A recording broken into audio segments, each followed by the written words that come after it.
H3H3, Ethan Klein, and H3H3 Productions.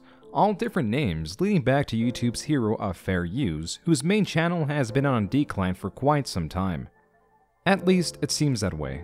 In reality, it would be deceptive to even label him as a fallen creator based on views alone, because the truth is he's thriving on his podcast channel.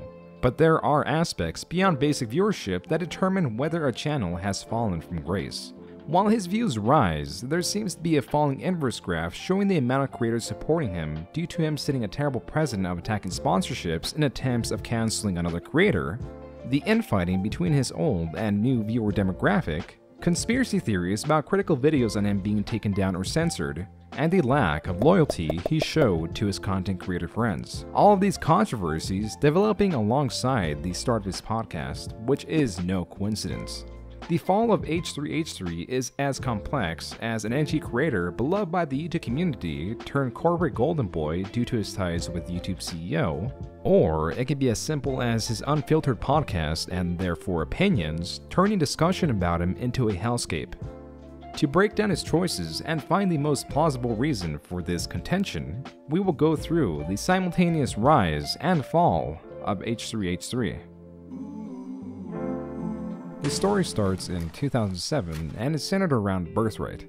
A quick Google search tells you that Birthright is a not-for-profit educational organization that sponsors free 10-day heritage trips to Israel, Jerusalem, and the Golden Heights for young adults of Jewish heritage. Ethan Klein, a 21-year-old American college student and of Jewish descent, decided to go on this trip all while fighting against massive waves of anxiety that nearly prevented his attendance. But with the fear of missing out overpowering his anxiety, stayed determined to go, and went on this trip with a group of about 40 other strangers. Within this group was a young Israeli woman that went by Ela Hackman, who was attending mainly to take a vacation from her mandatory military service. Ela, which was someone that at the time Ethan perceived to be an outcast, like himself, decided to introduce himself. And out of all the locations that Ethan's group visited throughout this trip, he chose probably what was the most unconventional location to introduce himself at, which was a Holocaust museum. Despite the environment, Ethan and Ela hit it off and continued talking long after the end of the trip. And when Ethan came back to the United States, it is also believed Ela went and visited him there for a month and then went back to Israel. Their main method of communication throughout this time was Skype. Where some long-distance relationships crumble, theirs thrived. Enough so that around late 2008, Ela, after finishing her military service and against her family's request, decided to make a massive change in her life and moved overseas to stay with Ethan in Santa Cruz, California, a college town that is home to beaches and forests that are all abundant in scenic and romantic settings.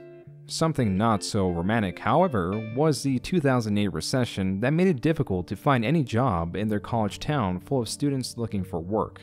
Now nearly drained of their $2,000 in savings that they had when Ela moved in about a month ago, they came to the realization that they may not be able to afford rent and that Ela would have to go back to live with her parents in Israel.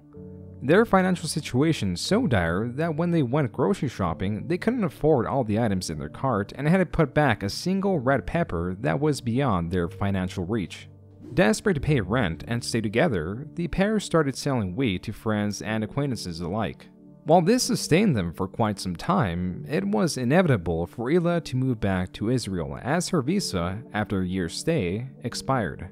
But still, wanting to stay together, Ethan then moved with Ela back to Israel where the two lived together. It was here that Ela began majoring in an arts degree of some sorts. This can be assumed because she had to take a video art class, which is exactly what it sounds like. Art in the form of a video medium, with the students being encouraged to create strange but unique videos to be presented to the class. Naturally, you need somewhere or something to host these videos. While some might opt for USB drives, there's always the option to let YouTube host them for you and allow them to be available nearly anywhere with the internet. To do this, the couple had to settle on a name.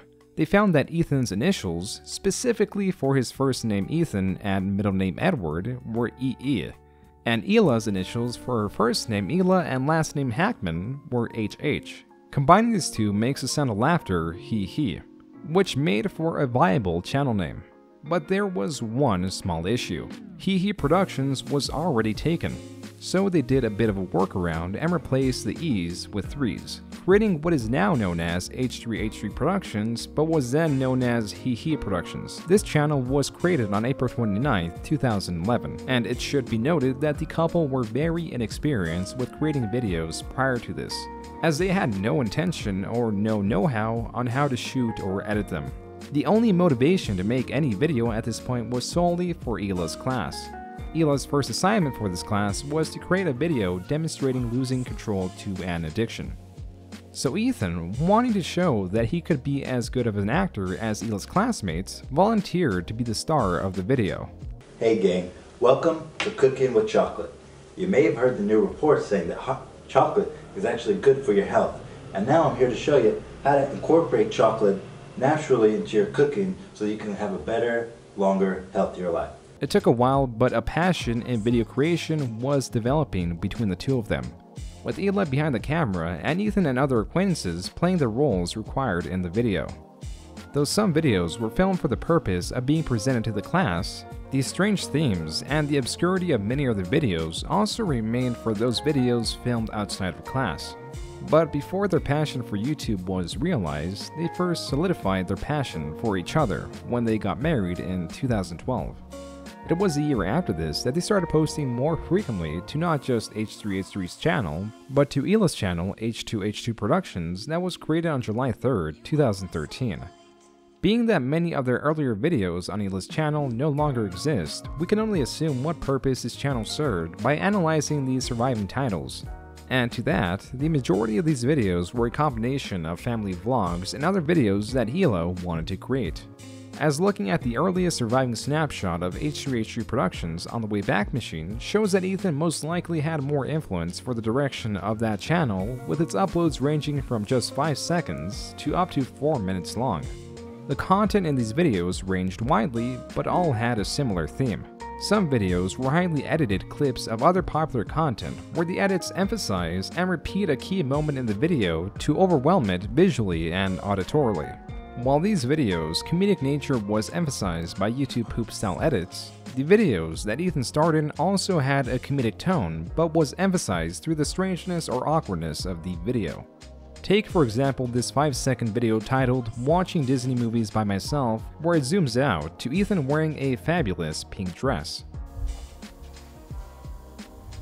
This pink dress that was found in a dumpster by Hila's friend starred in other videos of equally strange tone. While it is true that Hila's art class had an influence on these videos, an even bigger influence, specifically on Ethan, was the niche comedy show that aired on Adult Swim, Tim and Eric Awesome Show Great Job, that just like Ethan's videos emphasized awkward editing and scripting to build tension in a decently comedic way. And in the beginning, this somewhat worked for Ethan, as by the end of 2013, he had many videos hitting well over 10,000 views, with his most popular, warmitup.exe, going semi-viral and hitting over 230,000 views in the course of several months. Because of this traction, he was invited to and joined the YouTube Partner Program, which meant that advertisements now played on his videos and was allowed to keep 55% of the revenue from them. The problem was that because these videos were short, not many ads could be placed on them, and the video's inconsistencies and the lack of clear personality and direction meant that people were less willing to subscribe. So he was sitting at around 1,600 subscribers, which was still decent for a small channel, but probably not big enough to pay rent. As come April 2014, Ethan uploaded a video stating that he was getting evicted in 10 days and would have to move in with his in-laws. There's a chance that these videos were all one giant joke, but regardless, it doesn't change the fact that at this period in time, Ethan and Hila were still in financial trouble. The good news was that this burden was slowly being alleviated through the growth of their YouTube channel, which was growing more rapidly every month, and was up to 34,000 subscribers by August 13, 2014. This growth can be attributed to the success of their .exe videos that had the same style of the aforementioned warmitup.exe that at this point was at 1 million views. But what gave them a true boost in growth was their reaction videos that they were now uploading a bit more frequently. While these videos were not the most popular on their channel, they had many aspects about them that made them more desirable as their channel evolved. First is that it includes a more serious Ethan that was stripped from the purposeful awkwardness of his earlier videos. With that gone, it allowed him to actually connect with his audience and be a bit more genuine in his reaction and opinions. Second was the length of the videos. That meant Ethan's audience watched him for longer periods of time, and because they see more of Ethan, they were more likely to subscribe. Longer videos also means more ads is more money. Third was the consistency. This made it easier for viewers to jump from one video to another. It means viewers were staying longer on his channel and getting a larger taste of Ethan's personality and reaction style. And this leads us to our fourth reason these videos were not only successful, but supported by the YouTube community. It is no secret that some reaction channels are disliked by other content creators, mainly because they take videos that are entertaining in their own right and plaster their face all over someone's hard work while hardly trying to abide by fair use.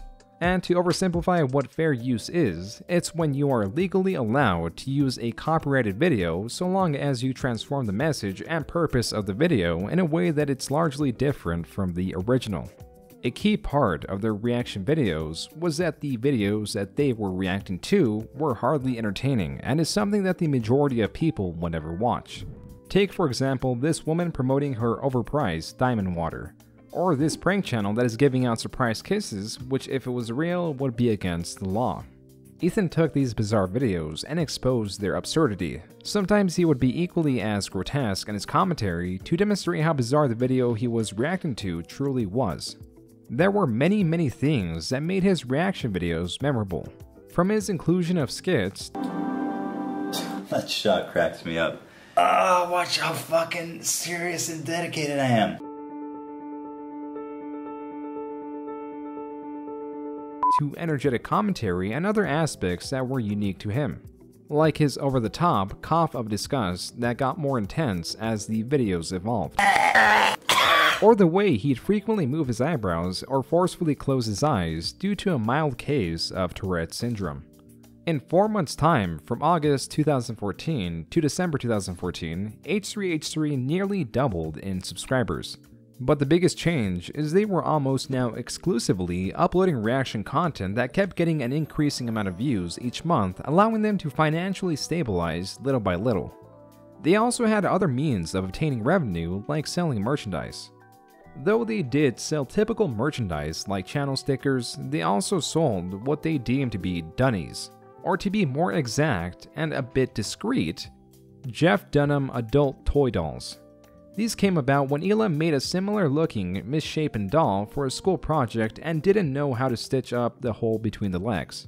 At some point in time, Ethan grabbed this deformed doll and began mimicking Jeff Dunham in an insulting manner, which is no surprise as Ethan in the past has stated he hates Jeff Dunham, his comedy style, and Jeff Dunham's audience, which is how it got the name Dunny in reference to Jeff Dunham. Some of their viewers noticed that this strange doll was in the background of their videos, but the strange part is, other viewers asked how or where they could obtain such a deformed doll. Taking a chance, Hila started to produce more dunnies by hand and sold them for around $40 online to the many fans that wanted to purchase them. They also transitioned to giving these dolls away to their growing viewer base that by March 2, 2015 was at 100,000 subscribers. Their growth in over a year's time gave them the revenue and therefore the opportunity to move back to the United States, as it was no secret that Ethan hated staying in Israel. And with Ethan and Hila now married for almost 3 years, meant Hila could become a resident of the United States and remain there legally. So on May 1st, 2015, they uploaded a video titled "See Ya Israel," announcing their move to the United States, and to be more specific, New York, New York. It should be mentioned that reaction videos were not the only style of content they uploaded. Excluding the vlogs they uploaded to Ethan and Hila, which was formerly known as H2H2 Productions, their main channel had a few rare uploads of vlog-style videos of them on vacation that they could more easily afford as they were now growing faster than before, getting around 100,000 subscribers a month by October of 2015. By this time, they were also collaborating with other influential channels like Filthy Frank and JonTron. As for their main content, their reaction videos were a bit more than just that, as they could be recognized better as commentary videos. as in some videos he started to focus more on the person or entire channel rather than just one video. He was making a series of smaller exposed videos which targeted the more problematic areas or people of YouTube. A majority of these specifically focused on prank channels that either had obvious actors playing the role of the pranked or inconvenienced regular people going about their daily lives. The culmination of these led to one of, if not their most viewed video of 2015, where they covered YouTubers helping the homeless. You're homeless. I'm homeless. You're homeless. Look at you. What the As Ethan mentioned, even if their helpful actions were minuscule, it is true that regardless of their intent, these channels help the homeless in some way. But it is obvious that these channels were not doing so to be good Samaritans, and if not for the exposure, they probably would not be helping the homeless at all. Strangely enough, many prank channels like Vitaly, which Ethan previously covered, made these types of videos several years back, where the music in the video starkly contrast a frustrated Vitaly handing out sandwiches to the homeless. Get in line. The light's right here. Got enough for everybody. Just back up. Can you guys look at what you're doing to me? Can you guys back up? We've got enough for everybody. Just back up. Back up. Everyone's screaming and shit. Is this supposed to make me feel good? It makes me terrified. It makes me ashamed to be a human being. This was one of Ethan's biggest talents. It was scraping up these types of videos and exposing them for their awkwardness and or deceitfulness. That is why these types of videos both did well and helped them gain notoriety and a strong footing in the developing commentary community. To emphasize his growth, Ethan's channel accumulated over 10 times its subscribers in a little over a year's time, with each upload getting near or surpassing 1 million views. Following this trend, Ethan started off 2016 seeing massive success with a format that his viewer base and the YouTube community as a whole loved. But as any growing content creator will tell you, a growing focus on your channel can provide many boons, but that doesn't supplement or truly help to counterbalance the increased negative attention coming at your channel as well. A year ago, if Ethan made a reaction video, it might as well go unnoticed by the person he made it on.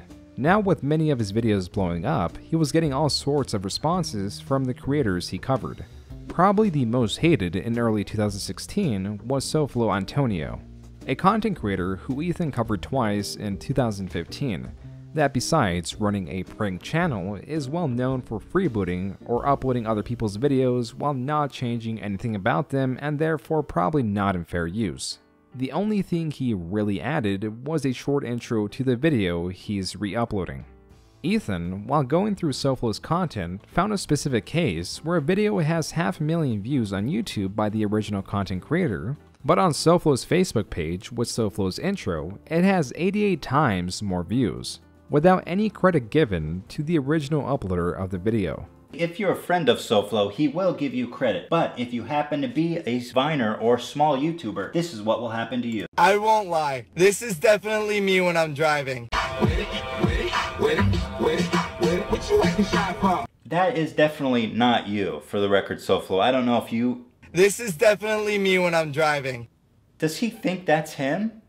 Because that's not him. Maybe that's the problem. SoFlo actually thinks that he made all these videos. Now the video of this girl went really viral on Facebook. It has 44 million views currently, and I think it's one of the most popular posts SoFlo's ever made. I mean, the guy even went as far to say, whoa, whoa, whoa, whoa, whoa, thank you guys so much for 25 million views. He has just taken all the credit here. But if you happen to be this girl, in fact, I know who she is. Her name is Liza, and her YouTube video, as you can see here, has 500,000 views, a measly 88 times less. Ethan going as far as to interview Liza Koshy, the person SoFlo stole the content from.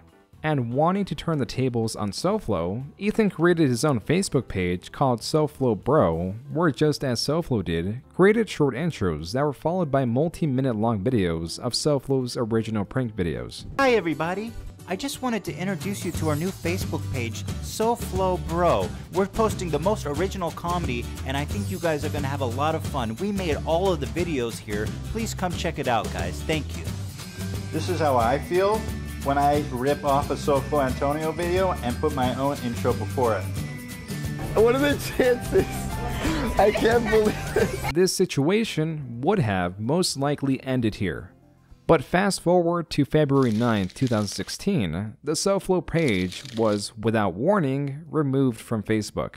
Now, I was browsing Facebook a couple nights ago, and I went to check on our parody page, SoFlo Bro, that we made about SoFlo Antonio's Facebook escapades, and sure enough, wouldn't you know, it was gone. My favorite part about that process was that we didn't get any notification, any message, even an option to appeal. It was just straight up gone. As if that was not bad enough, it was figured out that if you previously liked Ethan's parody page, SoFlo Bro, which was now removed, your like was transferred to SoFlo's actual Facebook page. It is not just a conspiracy theory.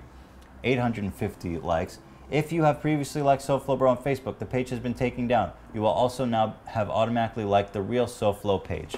This is not a conspiracy. They actually closed down our parody page of people who hated SoFlo and moved all of the likes to SoFlo in a sweeping act of justice. And let me thank you, Facebook, for finally putting your foot down to people who steal content like SoFlo Bro. That was not right. And thank you for supporting the Facebook pages that matter, like SoFlo Antonio, because people who like SoFlo Bro are certain to like SoFlo. And that was a very classy touch by you, Facebook, and thank you so much for taking care of those people. So you would now see him in your feed. This removal of Ethan's page triggered the glorious Streisand effect and prompted Ethan to make a video talking about the situation and the hypocrisy of removing his parody page that takes SoFlo's content, but not SoFlo's page that steals other people's content. Ethan's video performed so well, within a couple hours, it caused SoFlo Bro to be reinstated on the same day. SoFlo, not happy with Ethan's video, made his own video titled H3H3 Productions Exposed, talking about how Ethan also uses other people's content, but largely negated the fact that Ethan actually adds commentary, analysis, and credits the original poster and various other things that makes H3 videos fall under fair use. SoFlo's arguments, lacking any critical thinking, and with him unable to make a decent point, led him to get so much backlash that he disabled the comments and the like bar in the video. Ethan, on the other side of things, after receiving so much support, made a follow-up video 2 days later talking about how an alleged investor in SoFlo Media threatened to sue Ethan for defaming SoFlo. Now, in our previous video, we talked about a page called right, that SoFlo was Facebook-like laundering from. And there was a lot of debate in our subreddit and in general if that actually was related to SoFlo, because it's hard to prove it. It was just a suspicion that was in my opinion. Now, if SoFlo was to sue me for defamation, one of the big points would be that I lied about his association with this page and that it was actually a legitimate source of credit and that he is actually not associated at all with this page. But the SoFlo organization, being the geniuses that they are, sent me this email. Gadikatit, referenced in the comments, works at SoFlo in our offices. Whoa! Checkmate, dude. This guy's been playing chess for years. Why would you admit that? You're talking about suing me and then and basically just like proving that what I was saying was correct. Ethan then stated on Twitter that he might be getting sued by an associate of SoFlo. With this creating even more support for Ethan, he then received another email saying that the threats of the lawsuit were being retracted.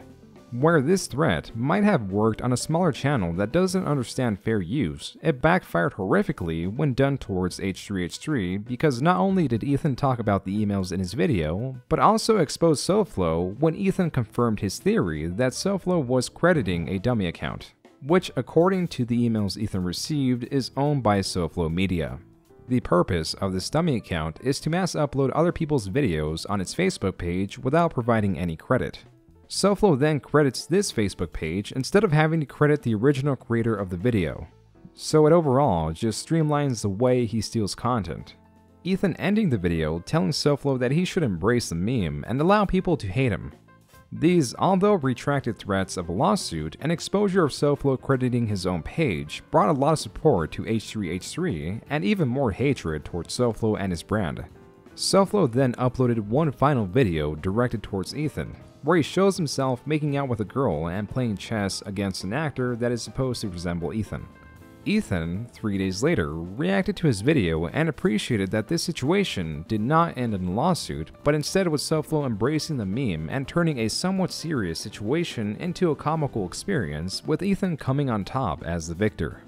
With this victory, Ethan was gaining a bit more of an identity on the internet, though there were other situations that did not go in his favor, like him calling out Leafy is here. Most of you guys probably know Leafy is here. I've been putting off talking about this because it's just, I'm actually friends with these guys, so it's awkward and it's uncomfortable. Someone he deemed a friend, but then made a video talking about how his content is unacceptable without contacting Leafy with his grievances first. Look at Leafy's channel. All he does is make fun of kids and like vulnerable people, like Joey's World Tour. There's no sport in making fun of these people. It's just sad. They don't need to be made fun of. And now that Leafy's channel has blown up, he's sending like millions of like kids to just harass these people. And honestly, it is kind of just turned into bullying. I know we make fun of people, but we do our best to make sure that it's somebody who deserves it or who can take it. You know what I mean? We'd never find someone with 10 views and be like, hey, fuck this kid. In reaction to this, Leafy made a response video that showed Ethan was guilty for some of the things he was criticizing Leafy for. He does is make fun of kids. Okay. Ethan, you sure you want to make this point?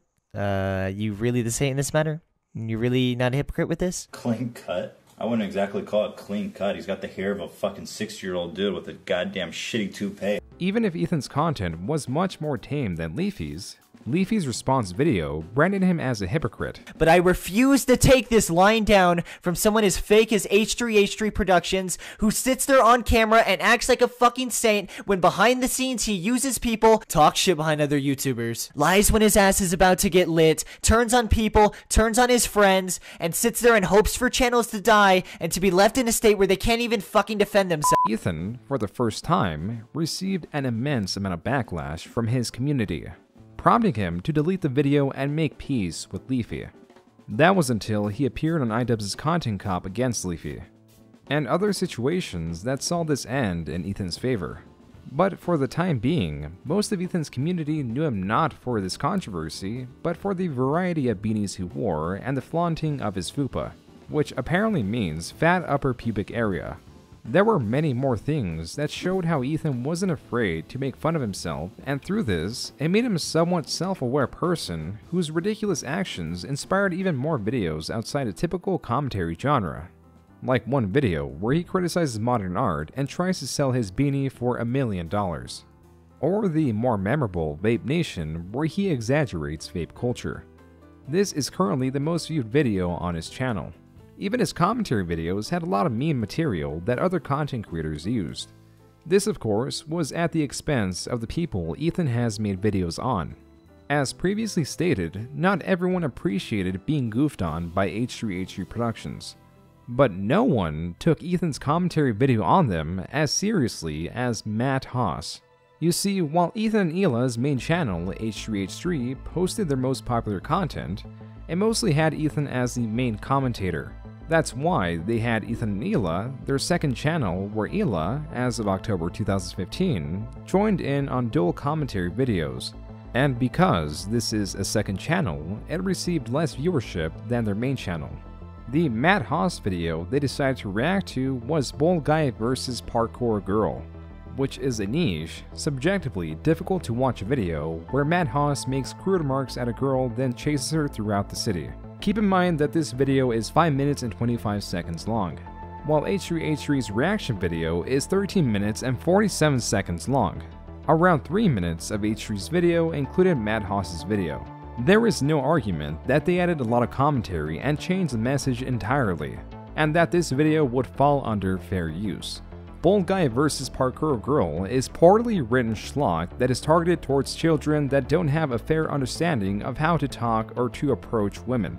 H3H3's reaction and commentary to the video highlights this and makes it much more digestible and changes the narrative of the video. The thing is, this is a very subjective opinion.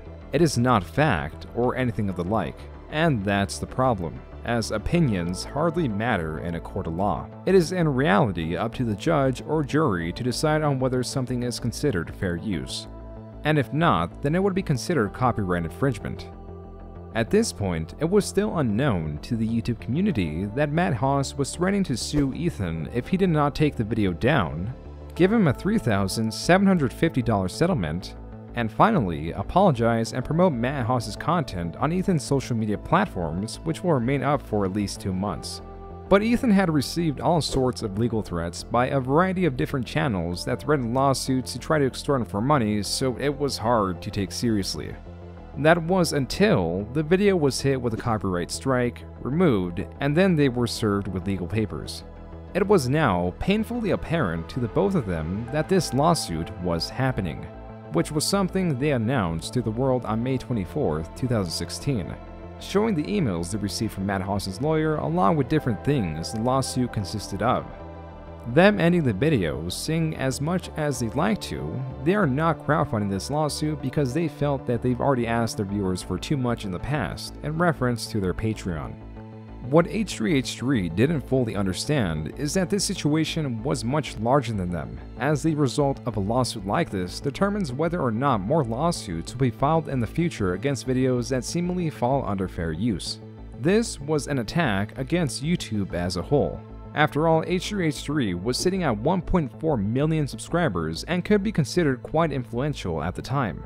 That's when, a day later, popular YouTuber Philip DeFranco launched a GoFundMe to help pay for H3's legal fees, starting it off by donating $5,000, which many content creators, even the ones that were not on great terms with Ethan, almost immediately followed suit, raising over $100,000 within the first day. This prompted a response video from Ethan and Hila stating that they donated $5,000 of their own money in hopes that when the lawsuit is over, the account will still have funds to pay for other content creators that are being sued for copyright in what they named FUPA, or the Fair Use Protection Account. And so began the process of a long legal battle between Matt Haas and Ethan and Hila that would determine how fair use would be used across YouTube.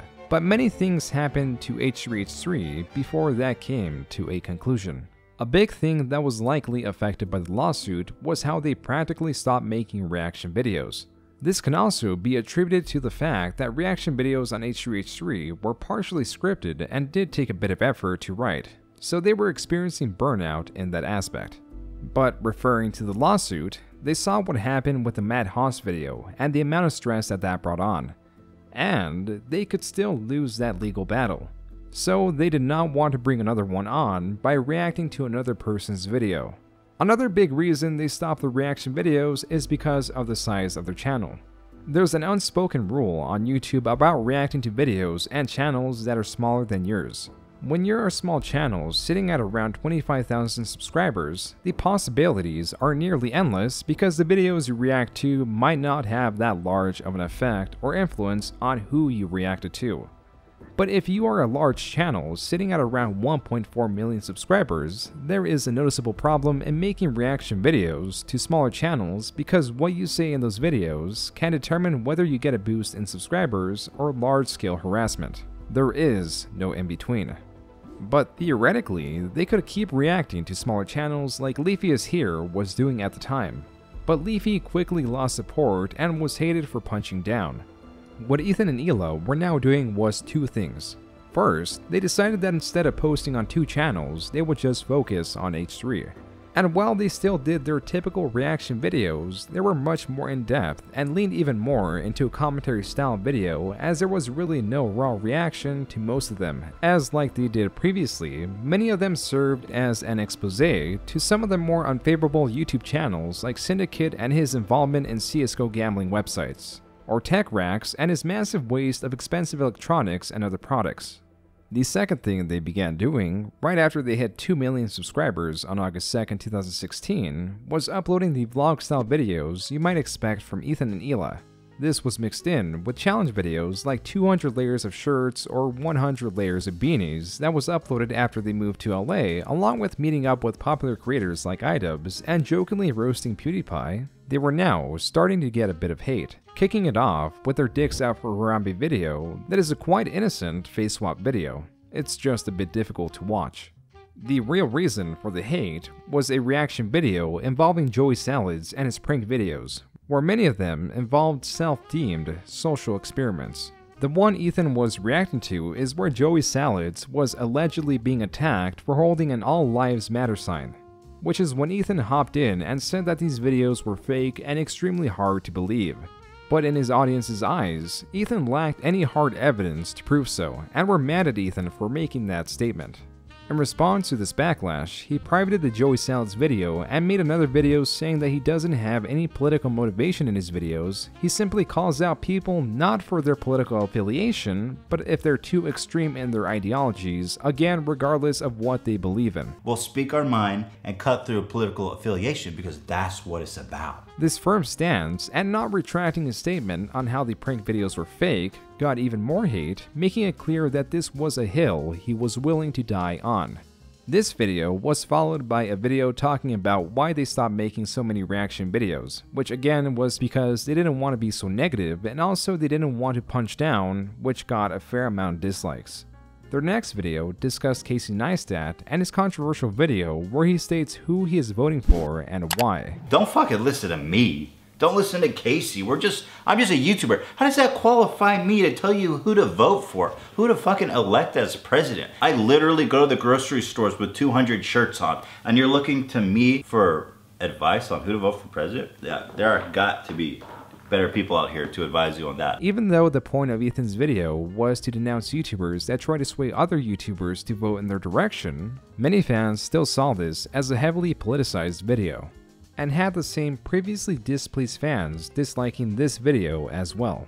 It seemed that Ethan, with his string of increasingly poorly received videos, was on a downward trend. That was until October 18, 2016, when sticking to his beliefs finally paid off, as Joey Salads uploaded 2 more videos of a similar theme. This time, one video was where a car covered in political stickers was destroyed by hooligans. That was until a spectator tweeted a video from their perspective of Joey Salads' video. This proved Ethan was right all along about Joey's videos, and even though he got much hate for it, he stuck to his beliefs that those videos were fake, which to many of Ethan's viewers was very admirable. Because even when faced against such strong opposition, he did not retract his statement, which in the end turned out to be true and led to many apologies from those who doubted Ethan and much hate towards Joey Salads. Ethan, in his next video, interviewed Joey and discussed all the backlash he was getting. With Ethan developing several strong arguments prior to the interview, and with one social experiment proven false already, it's safe to say that Ethan won every argument that he had with Joey Salads in a respectful and understanding manner. He even got Joey to admit that the other 2 social experiments that took place in black neighborhoods were fake. I'll admit to you, the Black Lives Matter one was fake. There you go. There's no fucking suck my dick! Still, this was not the most impactful thing he did for his channel in late 2016. As in December of 2016, he finished setting up a podcast studio and recorded his first podcast with Justin Roiland as his guest, who is the co-creator of Rick and Morty. His second episode that aired a week later had PewDiePie, who was at the time the largest YouTuber in the world. The episode after that had Vsauce as a guest, and the episode after that had iDubbbz or Ian as the guest.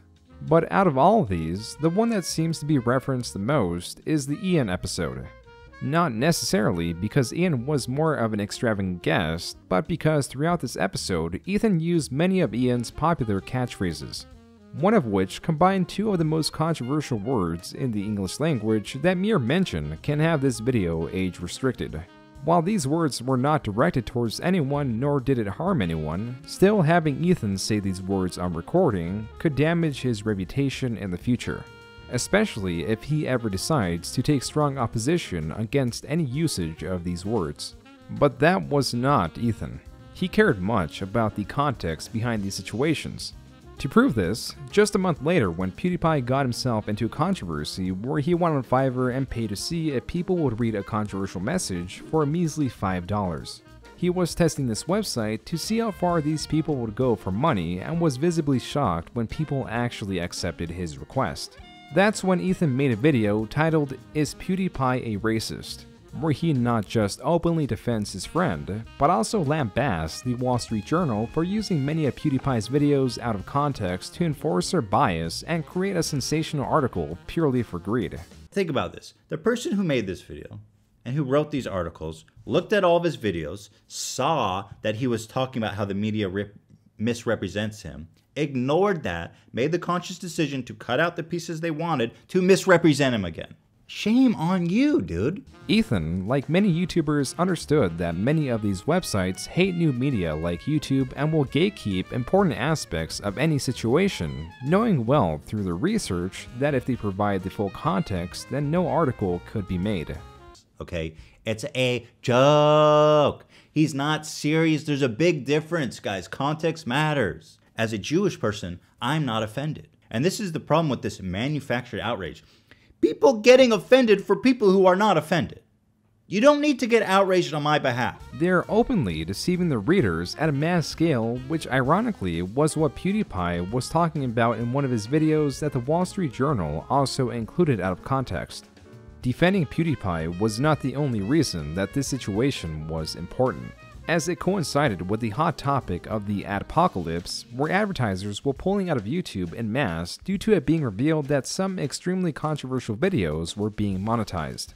In response, YouTube set the bar very high for what types of videos received ads in order to get the trust of these advertisers back. The result was many channels, including H3H3, saw many other videos demonetized, effectively cutting off the majority of their revenue. Some channels adapted by being more family-friendly, others left the platform altogether, but most monetized in different ways. Whether it was merchandise, Patreon, or even exclusive sponsorships that many channels were able to get through this period of YouTube, including H3H3, which now saw sponsorships take up a larger portion of their income. Not necessarily through H3H3 Productions videos, but their new channel, H3 Podcast, which was created April 7th, 2017. We are very excited to announce that we're moving the H3 Podcast to Twitch TV. If you can't make it, don't worry, we're uploading it to our new H3 Podcast channel. So their podcast, that they started at the end of last year, might have been the perfect answer to this new problem. We're looking at 1, 2, 3, 4, 5, 6, 7, 8. So 7 out of our 8 videos made us pretty much no money. Besides the sponsorships, they were now also recording the show live on Twitch, which meant more incentive for donations. And because it was live, meant that there was less production involved besides the live switching. And as it progressed, less work as they hired more and more employees to help run it. This podcast seemed like the optimal direction to go. But their developing podcast was not the best thing that happened to them in 2017. It was instead something that helped set an important precedent for the YouTube community. It was something that even the largest content creators on the site were keeping tabs on. On August 23, 2017, after an over year-long battle, Ethan and Hila announced that they won a lawsuit against Matt Haas. We won the court case! For the foregoing reasons, defendant's motion for summary judgment is granted! To try to put the importance of this into a grander perspective, this victory meant that copyright claim farms and litigious content creators would be more careful about threatening lawsuits to bully content creators into giving them the revenue or trying to abuse DMCA takedowns to silence criticism. Though copyright claim farms and litigious creators still exist today, Ethan and Hila's victory is a large deterrent to these types of people that plague YouTube. If this video was focusing only on the channel H3H3, after discussion of a few controversial videos, this video could have ended here, as H3H3 Productions, the channel, is mostly unproblematic.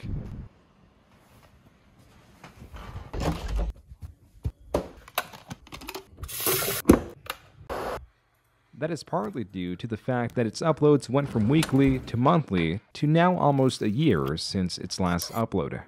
In truth, what many seemingly have a problem with is the H3 Podcast, which posts weekly, practically in place of Ethan's traditional content. The reasons people dislike H3 now varies from his most controversial episodes and general attitude on the podcast to his change in audience demographic and his unfiltered personality, which could lead to problems with any content creator. When creators like H3H3 are making a video and planning it out, many rely on reading or following a script that has points that are revised and refined. It's a process that can take some creators hours, days, or even months to find out exactly what they want to say and how to say it. And when they do say it, they can then view themselves saying it and edit out the parts that come across negatively or they feel that doesn't represent their message. It's a bit deceptive, but also efficient in getting a message across, and can build up an image of a fair and thoughtful creator. Though in the process, it confuses a creator's filtered online persona with their actual unfiltered personality. And this is a problem. As when tuning into the live H3 podcast, you see Ethan form ideas as they happen live. There are no retakes, there is just the one. So from there you see the entirety of him and the mistakes that cannot be edited out or taken back. But for the most part, in the 2017 podcast catalog, he had decent conversations with most of the creators he invited on and a variety of well-received podcasts. When only considering views, this form of content did well to replace his main channel's content. But nothing stands out more than a few terribly received episodes and what they may have revealed about Ethan's personality. And that's where we talk about his first truly negatively received podcast.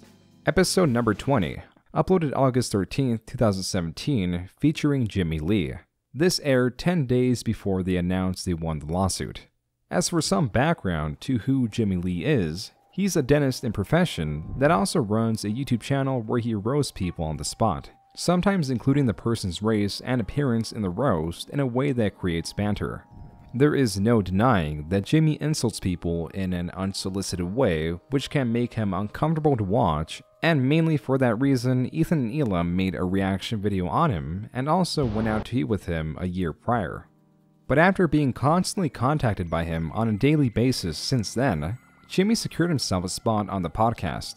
But the problems began before the recording had even started. Mostly because of the podcast script, which is very different from the aforementioned video script where the lines and formats are strictly followed. The podcast script just set a general direction and tone to the episode. It was more of a checklist to make sure they covered everything they wanted, including his distasteful remarks, and were possibly expecting him to be more combative and defensive with his crude comedy style. But when Jimmy came on, sure, at times he was playing a character, but for the most part, when answering Ethan's questions, he was being genuine. Why? It's a good question. I don't know why. I think my grandfather, when I was real young, took me to the 500 Club, and I saw the celebrities, and I got that buzz. And then in college, the casinos came to Atlantic City. I used to go see all the shows, and I just got a high from entertainment. I wasn't doing this for money. I'm not making money doing it. He was being a real person and answering Ethan's questions respectfully, while also showing he was not truly self-aware on how offensive his videos are to some. Like, it's no secret, like, between us that it can be awkward for people to be around you, right? Like, you know that you elicit that response. Why do people think that when I'm just a funny guy trying to have fun? Why does that perception happen? You don't know? No. Or I hear dad jokes or cringe, and I'm just trying to be funny and cute, and people take the whole thing the wrong way. Overall, Ethan was very condescending in this episode, and beyond the script, demonstrated he had very little intention to actually get to know Jimmy. Yeah. That's the beauty. It's like a car crash, you know? It's funny, because who would do this? That's why I don't get the people don't get that's me. why it's funny. Yeah. Who would do this? That's why we have to get famous so people expect to see it. That's like, that's almost like murdering your whole family and then being like, who would do this? Well, it's okay it's because funny, I'm famous right? now. People expect cute. it. It's cute. It's funny. Who would do this? I think our biggest mistake was not bringing any cringe gear. We should have come in a hazmat suit. He did the hazmat suit. We should have put his ass in a hazmat suit. Yeah. Ela even suggested to have Dan, the producer, take over with his news segment in order to replace him after they sent Jimmy on break. Quit! I was just gonna say, we could bring Dan with the news after the break. Which they did when Jimmy came back. It should also be noted that a big influence of kicking off Jimmy was the Twitch chat wanting Jimmy to be removed. But right before Jimmy left, and for a brief moment, Ethan and Jimmy held a purely natural conversation as Ethan was now off the script. Or shot. No. I wish you health and happiness and all the attention. What is your advice for me to get famous? You're smarter than me with the entertainment. Okay, if you want to get famous, I'm this not going to isn't murder good nobody. advice. No, this isn't good advice. Oh, you know what? I don't know. I got no. But I don't know that the mean. I think you're too mean. I think you have to tone it down a little bit. Like you can't. Like there's this one here. Like I just because you can be funny without being like vicious. Yeah, vicious. And I know you don't mean to be vicious because you have. But it comes off too vicious. You have a sweet heart. There's this one where you walk into a candy store and you says, "You're a big girl." Yeah, that's you're the a South big girl. That's the South Beach one. Yeah. And so you can, and so to her, it's like, oh fuck, man. Yeah, I'm insecure. I'm insecure about being fat, and I made it worse. Yeah. Yeah, I get it. Yeah. With Ethan giving the advice to Jimmy to tone down the insults on inherent attributes. But on the other hand, there's probably a market for people who just like that you're mean. So I would say either tone it down or kick it up. If Ethan was this straightforward from the beginning on how he felt about Jimmy, the podcast might have gone a different way and may have been well received. The good thing is that this podcast was relatively unknown to his wider audience because it was such an isolated incident that only those viewing the episode at the time would really know about it.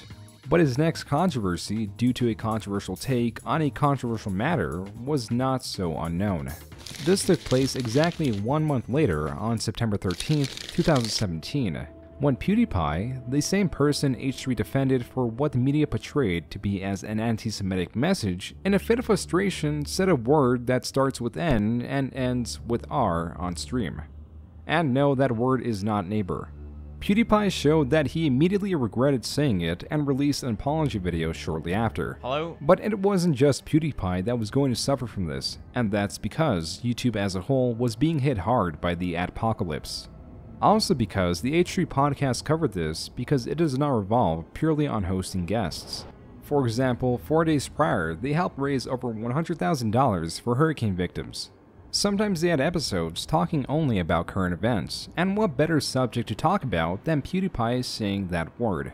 I don't think Felix is a racist person, but god damn, he really kind of just was really comfortable using that word. That really just kind of, like you're reaching for all these words, right? And you're like, oh, let me just like a little and bum for you. I mean, I know this is a point a lot of people say, but it certainly seems like that's not the first time he's used that word in that context. In this episode, H3 gave his grievances at PewDiePie for saying it. And he said it in anger.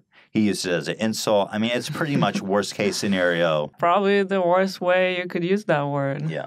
Other than actually calling someone. Just like to a black guy's face saying. Highlighting how this situation will make the apocalypse more unbearable. And also that he directed it towards another player while frustrated. So even though Ethan said it in the past, in his perspective, the intention was different. Ethan, in the iDubbbz episode, was using it in conversation to examine the word itself, while PewDiePie, though the other player couldn't hear him, was using it as an insult. But when Ethan talks about how comfortable PewDiePie seemed to be using that word, and saying that he didn't really seem regretful right after saying it, though the intentions were different, Ethan to many looked more comfortable saying it than PewDiePie did. It's just a wonderful string of words that really gets you going. Fuck you, I love that I can just say you're fat, though. Regardless of Ethan's points and difference of intention he was trying to make, Ethan still came off as arrogant in this podcast. And to a fair portion of his fans, he came off as a hypocrite that showed a lack of loyalty to his friend. This was made more unbearable by the fact that this was the main subject of an hour and 18-minute long podcast, but not many wanted to believe it. Some tried redeeming Ethan in the comments, but on a larger scale, big news channels like Scarce and Drama Alert, when reporting on the situation, were surprised that Ethan found himself in a controversy. Ethan, in the very next episode, made what was in nearly everyone's eyes a massive mistake by doubling down. But not only was he doubling down by reinforcing his previous statements, he was also doubling down on his arrogance when he called Keemstar's and Scarce's videos covering him plebeian. H3's a hypocrite. I didn't watch the podcast, but this guy says he's a hypocrite, and I didn't have any content today, so I'm going to post a video, and I don't really care about what it actually means. I'm news, but I don't actually look at things beyond surface value. Keemstar and Scarce made these plebeian videos. These are only small snippets of his long-winded rant towards them and his community, which added even more fire to this controversy. He was not the cool and rational funny Ethan in his traditional reaction videos. He was instead being the type of person he would react to. But in defense of Ethan, he had his friends on the podcast and was venting to them about the massive influx of criticism coming his way. He was annoyed and frustrated and most likely intoxicated, as throughout the 3-hour-long podcast, he was visibly drinking. Still, the way Ethan presented himself was unfavorable, and excluding the external influences, a bigger fear in many is that this was a larger part of Ethan. Maybe he's always this pompous. He just does well to hide it most of the time. In the next episode, Ethan apologized for what he called his drunken rant. I think the only thing I really want to apologize for is that drunken rant. Then later trimmed the rant from his previous podcast. Not entirely to hide it, because many people knew about it, but because he was embarrassed about it. And from here, his content resumed regularly. But just like this month and the month prior, the next month had an episode that was poorly received by fans. This month, the episode was number 41 with JonTron, who is both a large creator and friend of Ethan. They've collaborated with each other before Ethan moved out of New York. But in the early months of 2017, JonTron got himself in hot water as during a debate with a content creator known as Destiny, he said some controversial things about crime statistics in America. The backlash from this was enough to keep him away from the internet for several months, and decided it was better to avoid politics overall and stick to making his comedic videos. Because he was getting back into the rhythm of things, and that he was visiting LA, he appeared on the H3 podcast. This episode progressed like any other, as they delved into John's experience with LA and the things Mark Zuckerberg was up to. But halfway through this episode, specifically at 46 minutes 36 seconds, Ethan brings up that infamous debate and then says he doesn't want to get too much into it, and if John is uncomfortable, he doesn't have to comment. Yeah, you had an infamous debate. Yes. With somebody that got you into a lot of hot water. It happened, how long ago was that now? I don't keep track. I don't know. It was like a year or so. I don't remember. Wow, has it been that long? Yeah, like 9 months or something. Anyway, like there was a lot of backlash and a lot of people upset about what you said in it. And I guess my question is, because I don't want to get too deep into it, because this is a fun, lighthearted time. I don't want to debate anything with you. I don't want this to be anything negative at all. So if you're uncomfortable with anything, like, you don't have to comment at all. Like, I know you've moved past it and it was a really hard time for you. Yeah, I'm sure people want to know about this, so I just get it out of the way. Because I haven't talked about it since then, for good reason. I don't really want to get into this. It's a minefield of sorts. I'm not going to go back and nitpick everything I said and say and qualify it or anything. All I'm going to say is that, yeah, in that moment, I was, going into something that I needed a lot more time to prep for. I just went in guns blazing because you get a little arrogant sometimes, I guess. You think, like, I'm going to take this guy to task. But, like, obviously I understand, like, why people had the reaction that they did. It's not as if, I look back at some of that and I'm like, why the fuck did I say that? Like, there's no matter what, right or wrong, this is a fucking bad look there. I'm aware of that. But, yeah, it's pretty simple. Like, I'm not really going to get into it. But, I guess the main question on everyone's mind is, is he a racist? Is he a Nazi? Mm-hmm. Simple answer, and this is what everyone wants. I mean, no. I treat every single person with the same respect they afford me. So, I felt bad about the incident in a sense. But, like, I also just feel bad that we can't talk about these things without witch hunting each other. Right.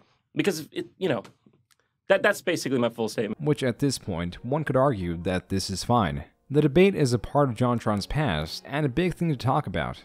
But also he doesn't want to get too much into it, because it's clearly something John regrets. John then responds by saying that he regrets it, and gives what he calls his full statement, which would normally be a cue to move on to the next question. Fair enough. But Ethan asks more about the situation, and John talks about it, then says he doesn't like reliving it. And this keeps going on and on. I don't like reliving it. No, I don't. Did you have a lot of self-aware moments during that? Of course, the whole time. You're just like, I was like, I should not be here. I was wondering that. I saw you doing it. I was like, John, no. I mean, do you feel like you said some things that you regret? Yeah, I could have phrased a lot of that better. The whole thing was just to put it in perspective for you, the second I went into that stream, it was an instant bump, bump, bump moment. Curb Your Enthusiasm. I was thinking to myself, would it be weird if I just was like, sorry, Mike's breaking up? I really don't want to get into this. I would like to move on as quickly as possible because I just really don't want to get into this. But I mean, I don't think it's a stretch to say the current social climate's insane. Yeah, for sure. And The only way we'll ever get past it is just talking about stuff. I just want to make people laugh. That's really, I'm not trying to get back into this. But people always ask me this. I mean, I've just continued down that path, and I don't really feel like dredging it up because it's pointless. Not going to get anything else out of me from it. Not you. Yeah. Just like, there's nothing, I have nothing to say. I'm just more interested in like the journey you had of like, you went through it. It was something that sucked, obviously, and a lot of times passed. And like, you feel like you've learned a lot from it, or you're in a better place now from certainly it. Learned I've definitely learned, like, one of the biggest things I've learned is just, how to have restraint, or like phrase an argument well, right? So that it comes off a certain way, right? Like, you have to be thoughtful when you're. You have to be thoughtful. You have to be hard. It's hard sometimes. Sometimes you just screw up. Disagree with, and I can't talk to you anymore. Like, that's how sick is that? Yeah, I agree. I mean, that's why I didn't want to get into this too much, because I don't want anyone to take anything I say out of context. I don't want them to say, "Oh, are you making excuses for this? What do you think of this?" It's just I'm just giving you like general. I forget what my train of thought here really is, but I do. I do agree. Like, it's something that. I'm just focused on comedy now. That's totally fair. I understand. Which, by the way, you're doing very good. Thank you, because your last videos were really good. Thank you so much. Like, what was this? Like, yeah, and I noticed you. I mean, you disappeared for a while off YouTube. How long was it between? Coming across either as Ethan wanting to torment John for a statement by continually reminding him about the situation, even though he wants to move on. Or Ethan sticking so hard to his scripted questions, it showed that Ethan at the time had an inability to clearly see a friend's discomfort with a question and respect his wishes by moving on. Many viewers interpreted the situation as the former, with Ethan grilling his friend in a way for him to repent and or to increase viewership by talking about a controversial situation. While this episode was not as well received, it still performed much better than his podcast about PewDiePie. Mostly because Ethan's incessant questioning only took up 8 minutes of a 2-hour podcast. But what felt like Ethan's de-evolution was not just something going around the growing community of his detractors. It was something that on January 12, 2018, Ethan talked about and accepted that as he got more into his work, he was noticing he was getting more arrogant and grouchy. But now, he thinks he's getting to a better place in his mindset and can put out more traditional H3 videos. Hanging out with my friends and my family. And I just started to realize, like, I had become a worse person. I was a better, more mature person before internet fame or celebrity. So, I don't know. I'm trying to get to a better place mentally. And it's hard to talk about because it's very abstract. I don't even know if that made sense, but I just want to tell you guys why we disappeared. While this was directed towards the lack of H3 videos, it could also be applied to how he reacted in some of the aforementioned podcasts. And maybe he was in a better place. As time went on and he gained more podcasting experience, these podcasts flowed more smoothly and without much controversy. Ethan saw a long line of uncontroversial episodes, and with that, steady growth to his podcast. Even channels like H3 Podcast Highlights, that was created last year to host short key segments of episodes, was gaining decent traction. But his glide to the top was not perfect, as there were still a few rocky episodes released along the way. Almost halfway into the year came episode 68 of the podcast, titled Booty Doctor Sued for Filming During Surgery. When an episode is titled like an event and not a person's name, along with Top of the Week being in the thumbnail, it usually clues the viewer in that there is no guest on the podcast this week, as Ethan and Hila are going to be talking about current events.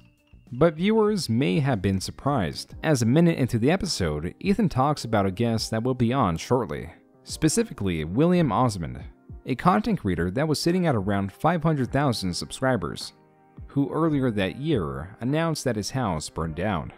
Something else that was notable is that he sometimes makes working props for content creators. For the Game Grumps, he made a controller you had to scream into to activate a button. And for Ethan and Hila, he made a beanie that screams and coughs with voice clips used from Ethan's videos. Naturally, these would be points of conversation for their podcast. But it was quite the surprise that in the 23 minutes that William was on, it was pretty much all they talked about.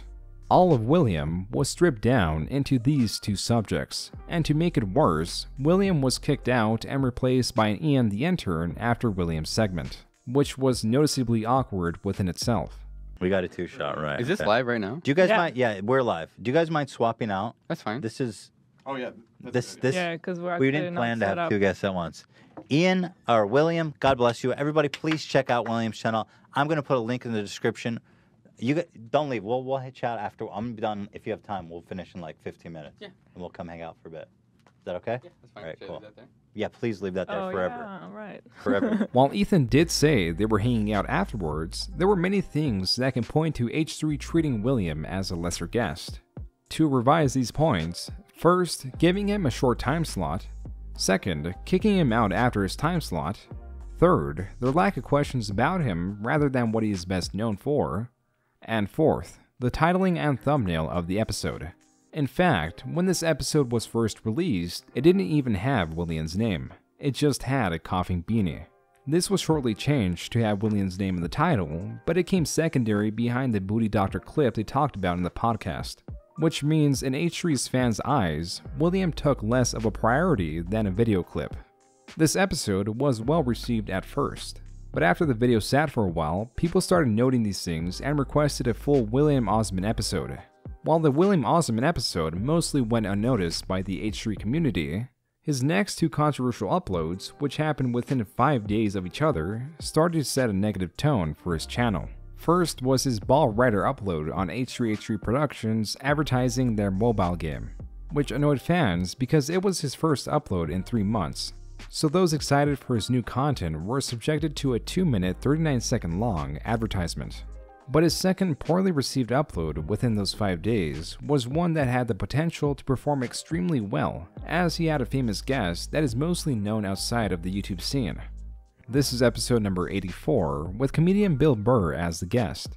While things started off mostly positive in the podcast, it was overall having both a big guest and someone he looked up to on the podcast that amplified Ethan's nervousness. I'm so neurotic. I am nervous. I'm nervous right now. Okay. Very nervous. I don't think that's going to help. How do you? Was there ever? No, trust me. I'm on edge. Was there a point though? To sum it up in short, Ethan was interruptive of Bill Burr, and when Bill Burr roasted Ethan in jest, Ethan took it as a genuine insult instead of a joke, which made the podcast more awkward as it progressed. And then everybody also watches like the Dog Whisperer and that, and then they try to be the guy running shirtless up. Yeah, everybody does that. They don't even know what it is. There's so many. See, if you would have, they do that. I did that for a while. Like you thought the magic was making that noise, and it's just like no, this guy's been working with dogs forever. Does he even know anything? I also wonder. Does he just pretend like he knows, and then we believe him? You know what I mean? I don't know. I mean, you're right. You're really. I mean, he's doing this. I mean, how much? What does that do? Well, I think the guy knows what he's doing. Okay, all right. I mean, he got a TV show. There's people. He worked with a lot of famous people's dogs. No famous people got eaten by dogs. So I would say, on some level, he must have known. Yeah. You're a really cynical guy, man. I thought you were down. I thought you were going to be down. That is a lot for me to say that. I thought you were going to be down, but apparently I'm cynical even to like, it like broke my heart. And I was proud that she said 3 words and she totally communicated like. Right. That's so cute. Yeah. Oh, it seems like you're in love with your daughter, hearing you talk about her on the podcast. Jesus Christ. Well, you're pretty perceptive. You think you care about your own child. Listen, more than that, okay? Because again, you're this character. You gush. You gush over your daughter. Not everyone gushes. Did your dad gush over you? I mean, I was too little. Yeah, no, my dad actually at work did. At work, that's when I learned, like, oh my God, yeah, he really likes us. But when he came home, yeah, he was cracking the whip. Is your bed made? You do your studies? Well, why not? You know, it was that shit. And he also had a zillion kids, so I mean, yeah. Really? How many siblings do you have? I don't know, dude. The internet's too fucking weird to give out all that information. Oh, you don't even want to say how many because you're afraid that it will by all means, compromise keep your talking privacy. about it. Is there any way you can cut this out?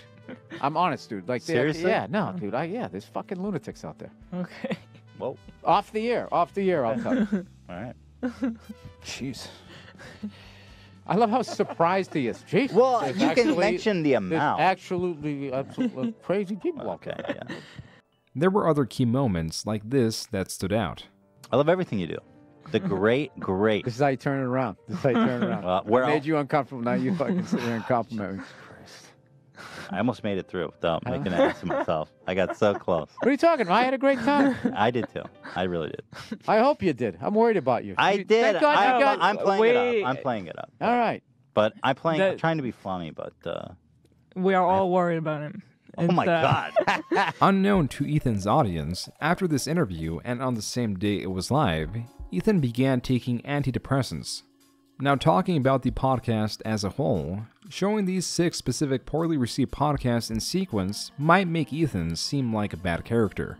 But in truth, his 78 other podcasts at the time were well received as he was still receiving widespread support. The way it should be perceived is that 1 in 14 of Ethan's podcasts will perform bad, and those numbers are not terrible. It's just the reality of putting your personality out there and sometimes you mess up. This is usually better received when you own up to your mistakes, like when he apologized for his PewDiePie rant, but that still leaves the other episodes where he failed to acknowledge the criticisms about him, at least not centralized in one video or making corrections in the comment section. And when that happens, these criticisms still lay true. In the end, all 6 of these podcasts are responsible for Gokunaru's video, which was released on October 27, 2018. Gokunaru, when he released his video criticizing H3, was a relatively small creator who, to quickly summarize his 1 hour and 35-minute long video, criticized Ethan for being rude to Jimmy Lee, his 2 episodes where he talked about PewDiePie in an arrogant and hypocritical fashion, the segment where he kept prodding JonTron about his controversy, how he gave a smaller creator, William Osman, a shorter time slot and didn't give him the same respect he gave the majority of his guests, and finally the Bill Burr episode that aired the month prior. He also criticized Ethan for a long list of things, like how he believed that Ethan gives preferential treatment to large content creators, or how he gives the spotlight to some problematic creators like Shoenice, who is known for being a very mentally unstable and unreliable person, especially in his claims and mental state. Smaller criticisms include the length of his ad reads and unwelcoming body language. But probably the most important and longest standing criticism that well outlasted this video was H3 and his lack of research on topics that usually leads to misinformation, which at certain points it can be acceptable to get a story wrong as long as it's promptly revised. Ethan in his podcast is reacting to these things in real time with his immediate opinion. But the fact that Ethan takes these stories and provides false information that is not corrected even though comments or videos call him out for it, like Gokunaru's. An example that Gokunaru showed is Ethan reacting to Ted Cruz failing to dunk a basketball. But apparently, it is not Ted Cruz in the video. Even though this is mentioned by Gokunaru and several comments, still to this day that H3 highlights clip, which means it was most likely verified and acknowledged by Ethan, is still titled Ted Cruz Slam Dunk Fail with no correction being made. Several examples of this exist on his highlights channel, which makes it all worse because titles can be changed on YouTube.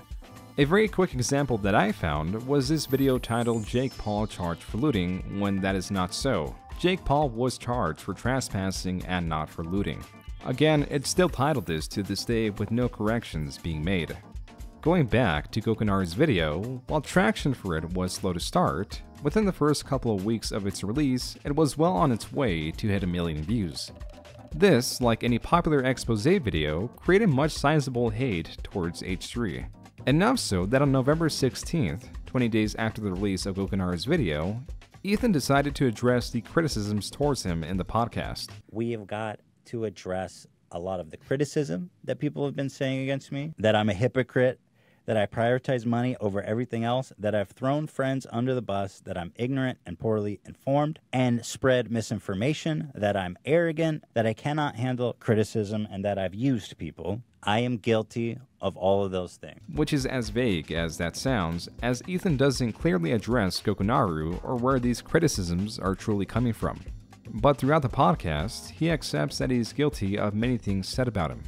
This took up about 38 minutes of that episode, where he talks about how hard it is for him to psychologically accept criticism because at a larger scale, he shuts down when he gets it. But I have a psychological, for whatever reason that I don't want to get into, but the way I was raised, when I'm criticized, I psychologically shut down. And so before I became like famous on the internet, I had a problem with criticism, but it was so much less amplified. But now he's taking notice of it and trying to fix it. He says that he accepts that he is not a perfect person, and that he's not using his mental problems and depression as an excuse to negate criticism. Many people, including Gokunaru, were happy to see that Ethan acknowledges things, but a bigger problem was that Ethan was not addressing Gokunaru's video directly.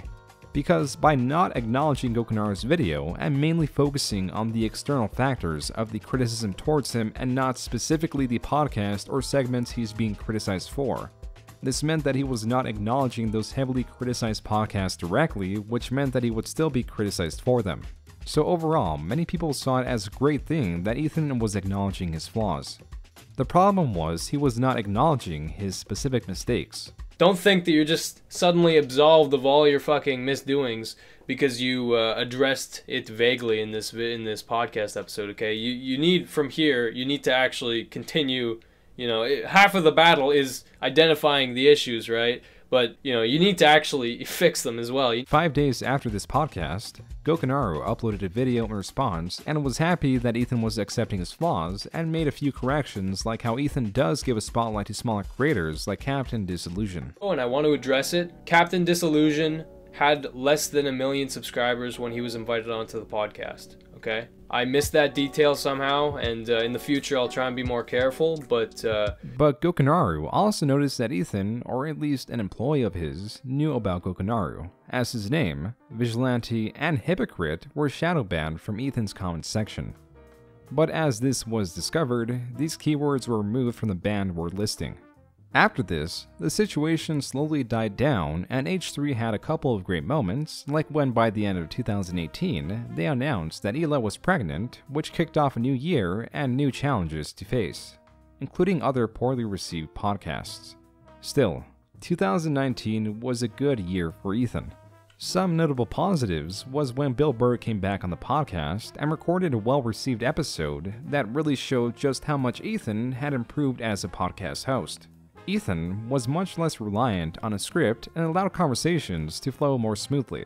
As for their life outside YouTube, the couple bought a new house and they were finally able to welcome the newest member of their family. Some negatives, however, would stick with them longer than they'd want. When on December 11, 2019, YouTube updated their policies against bullying and harassment. And from this, they removed 3 notable videos. First, an animation by Psychic Pebbles making fun of the Fine Brothers, iDubbbz content cop Leafy, and the one that pertains most to this video, Gokunaru's video on Ethan. These videos were all taken down by the new bullying and harassment policies.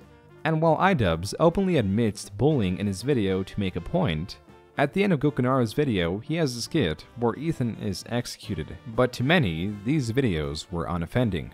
Even Leafy protested the removal of his content cop against him, and Gokunaru's video based its criticisms on Ethan around his actions and not his intrinsic attributes. There are much worse channels and videos out there putting out troubling and offending content that was not addressed.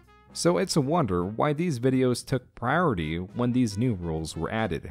While YouTube did say that these videos were removed because of the new rules, they did not say why they prioritized them. And when questions go unanswered, it leads to speculation. A leader of this was Keemstar, who, as he does, instigates and helps spread a conspiracy theory that Ethan, after a visit with YouTube CEO earlier that year, convinced her to remove Gokunaru's video on him. In place of real answers, this conspiracy theory thrived, and that was mostly because of the Streisand effect. That and most content creators are heavily against the removal of non-offending content that has criticisms or the like, which made one thing about this situation clear.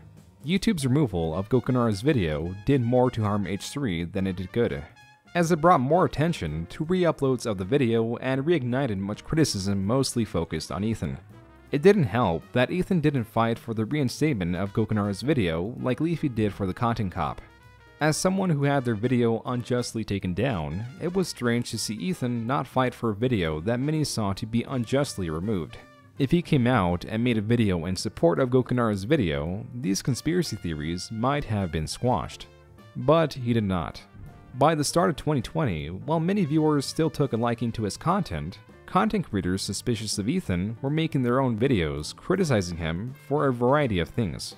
The most notable of early 2020 was some ordinary gamer's video titled "The Hypocrisy of Ethan Klein." This is a notable video, not because it's well researched, as deceiving as the like to dislike ratio was, it was a very bad video, at least in terms of research. Because as some ordinary gamers, or Mutahar, explains in the video, he believes Ethan is donation shaming Jeff Bezos after he donated $100 million because of this tweet. But what Mutahar failed to notice is that this tweet was made before Jeff Bezos made that $100 million donation. So Ethan was not donation shaming at all, and Mutahar failed to verify the dates, but many people went along with it. Ethan then made a response video exposing this, also citing a part in the video where Mutahar refers to Ethan's wealth by citing he lives in an approximately $10 million mansion. And if there's any benefit of the doubt, you can, as Mutahar said, look it up. Ethan construed this as Mutahar trying to prop up a website that doxes celebrities. And then it's also hypocritical because it's the same guy that lives in a $10 million fucking mansion, look it up. So now he gets his fans all riled up about what an evil dude I am, and then encourages them to go find out where I live. Now, when we moved houses, we moved because we kept getting swatted. That was the reason we decided to move. And when we moved, we made this thing that's called a blind trust so that your address is not public when you buy a house. We went through great lengths with lawyers and accountants to set up this trust so that our personal address would be concealed. Well, there's a website called Dirt that is owned by Variety that specializes in essentially doxing celebrities. So to prop up this leak of our home address while simultaneously lying to your fans about me is, in your own words, a shitty fucking take. And with both sides interpreting this video in different ways made the situation worse. But Mutahar's video doesn't end there. He also criticizes Ethan for donating only $1,000 to Team Trees. You just literally donation shaming me. But I'm not gonna do that. When in reality, Ethan, along with donating significantly more in other fundraisers, even those he started himself, also kept paying his employees a regular wage during the pandemic and gave them full health benefits, even though they were not able to work during that period. Mutahar also addresses how the Fair Use Protection Account, or FUPA, something that was meant to use the excess money that was donated to H3 through the fundraisers set up by Philip DeFranco, was neglected and not visibly used since 2016. Even though it was meant to be continually operated in defense of others who may find themselves in a situation like Ethan did. But as Ethan explains in his response video, that account, alongside with helping others at its launch, was being drained too quickly. And we depleted all of the money in the account. We showed one of our bills as things were heating up for just 1 month was $50,000. This was the bill we got. Can you see that? And if they kept operating it, then there would not be any money left for Ethan's lawsuit, which, as Ethan states, a fair amount of his own money went into it as well. And Ethan's first attorney, the video game attorney, according to Ethan, royally screwed him, which is also where a large sum of the money could have possibly gone to. Also, prior to releasing his response video, Ethan went on Twitter and tried to correct Mutahar, but nothing came of it. Instead, Mutahar made another video insinuating that his video on Ethan prompted Ethan's $150,000 giveaway. $100,000 was of Ethan's own money, and $50,000 was from the creator of PUBG. Mutahar was framing it as Ethan was trying to make himself look better after being called out. But Ethan, in his response video, shows evidence that this is something that he's been planning prior to any of this drama. This clearly did not play to Mutahar's favor. So the day after Ethan uploaded his response, Mutahar deleted his video on Ethan and apologized for it. Mutahar's poorly researched arguments ultimately worked in Ethan's favor, at least at first, as it may have given him the confidence to make his second expose video known as Content Nuke Keemstar, modeled after iDubbbz's famous Content Cop series. Whereas Ethan is trying to do now, iDubbbz exposes creators for their immoral actions and/or low-quality content. As for what triggered this, it was when Keemstar covered Ethan's response to Mutahar and said that Ethan is a liar for saying that he used some of his own money to cover the expenses of the trial alongside FUPA. Keemstar specifically citing how the developers of Payday 2 launched a $5 purchasable skin of Ethan and Hila, where any money made from this would go to Ethan and Hila and their lawsuit. Allegedly, according to H3H3, all the money in the FUPA fund is gone now because he used it on his lawsuit. It says in these tweets tweets back in 2017 that basically he used all the FUPA money for the loss and that he spent an extra $15,000 of his own money on top. But ladies and gentlemen, I am here to tell you that Ethan Klein is a liar. So look, I just want to say it right now, and this is not me like guessing, this is a bold statement. The statement when you say we spent $15,000 of our own money is false because of the Payday 2 money from the DLC that you have not mentioned at all. For some reason, you're not mentioning that huge check that you got for that. That wasn't meant to go to you. It was meant to go to your lawsuit. So Keemstar's argument was that Ethan didn't spend any of his own money. He most likely spent the money he received from the developers of Payday 2. But the internet was quick to fight Keemstar back on this point, as that was still Ethan and Hila's money. As many pointed out, once they receive the money from the developers at Payday 2, they can do with it as they pleased. This situation could have easily died down if Ethan corrected Keemstar on this point and showed where his argument is unreasonable. But where he messed up is he did much more than that. As exactly a month later after Keemstar's video, Ethan released Content New Keemstar, discussing a wide variety of controversial things he's done. Some larger things he pointed out is how Keemstar doxes other people, gets critical stories wrong to the point where he mislabeled someone as a child predator, and of course what prompted the creation of this content nuke, rebutting Keemstar's recent video where he talks about the money Ethan received from the developers of Payday 2. Now, if this was all that was in Ethan's content nuke, it may have been well received, but that was not the case. Ethan also talked about a situation in 2017 where Keemstar interviewed and therefore gave a platform to a swatter. But I find it really disturbing that Keemstar, the day after this murder happened, was able to get this kid on his show, fully monetized. Keemstar cashed in big time on this whole ordeal. And I also, if I recall correctly, the interview brought to you by the SWAT murder was also sponsored by G Fuel. Use code KEEM for 10% off of your life expectancy. You swatted that address, correct?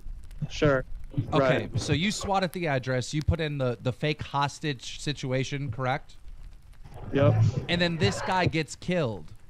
That's what happened, I guess. And do you take any responsibility for what happened? I don't believe that I'm the only guilty party involved in this whole incident.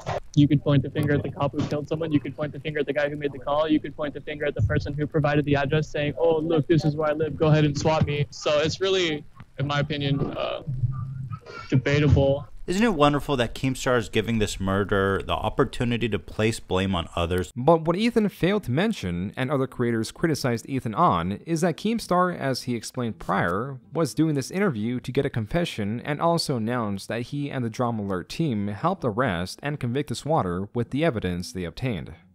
Quick update for those of you that might not know yet, the swatter has been arrested. He is in police custody.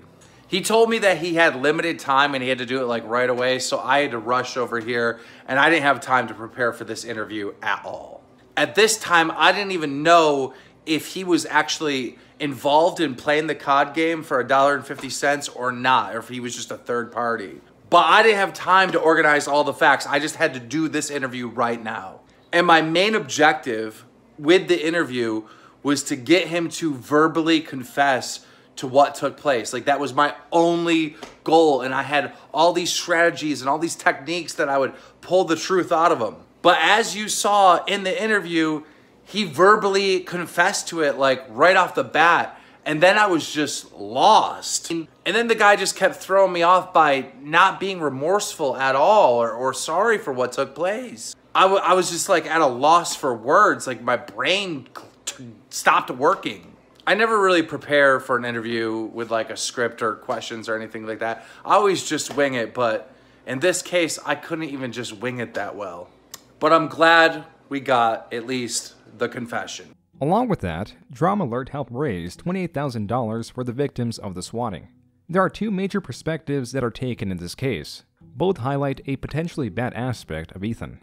If Ethan did not know about how Keemstar helped get a conviction or that he helped raise money for the victim, it shows that he did not research a critical video well enough. Which is not too terrible, as content creators are not perfect and tend to miss important pieces of information when researching a video. The harsher perspective is that Ethan knew everything about the situation and chose to leave out key information, which to many would make Ethan deceitful and a hypocrite, as Ethan in the past has prided himself on showing the full context. As context matters. Yet here, he did not.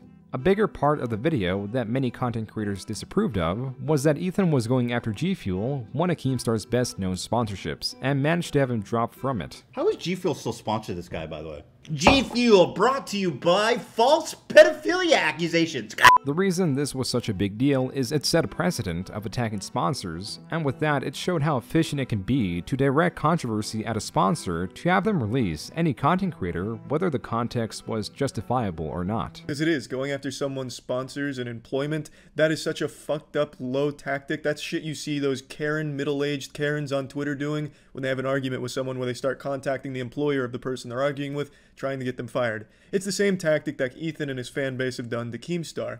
And a lot of people say, yeah, it is kind of fucked up, but it's Keemstar, so we're fine with it.